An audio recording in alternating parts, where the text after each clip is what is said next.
컴퓨터가 점점 대중화되면서 교회 안에서도 컴퓨터 붐이 일고 있습니다.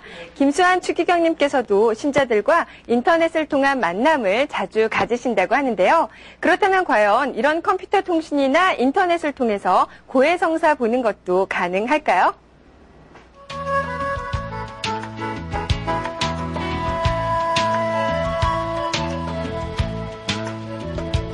죄를 직접 고해하기가 쑥스럽다거나 아니면 고해성사를 보러 갈 시간이 여의치 않을 땐 컴퓨터를 이용해서 고해성사를 볼 수는 없을까 한 번쯤 생각해 보셨을 텐데요.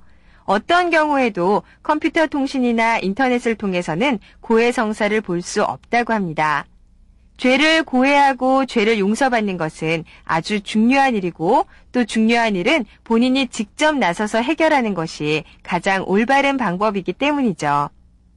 게다가 고해성사는 그리스도와의 참된 인격적인 만남이라고 할 수가 있는데요. 그렇기 때문에 더욱더 신부님을 직접 찾아뵙고 죄를 고백해야 되는 겁니다. 그리고 전화나 편지를 이용한 고해 역시 인정되지 않고 있습니다.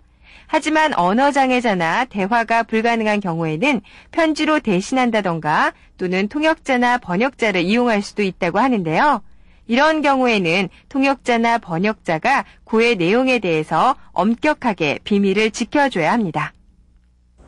우리는 보통 고해성사를 볼 때 자신의 죄를 개별적으로 고백을 하고 용서를 받고 있지요. 그런데 이런 개별적인 고백 없이 특별히 참회자들이 공동으로 함께 사죄를 받을 수도 있다고 합니다.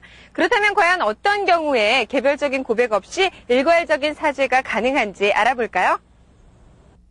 고해성사는 개별적으로 신부님께 죄를 고해하고 사죄를 받는 것이 가장 정상적인 방법입니다.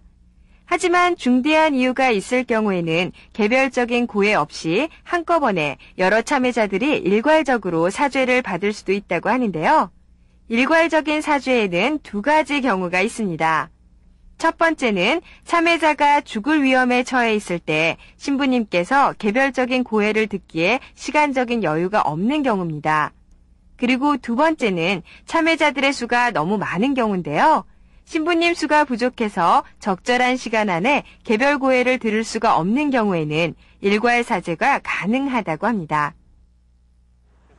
일괄 사죄를 통해서 죄를 용서받은 신자들은 자신의 죄에 합당한 참회를 따로 해야 된다고 합니다. 그리고 아주 큰 잘못이 있는 경우에는 다시 개별 고해를 통해서 자신의 죄를 고백해야 된다는 것도 꼭 기억하시기 바랍니다.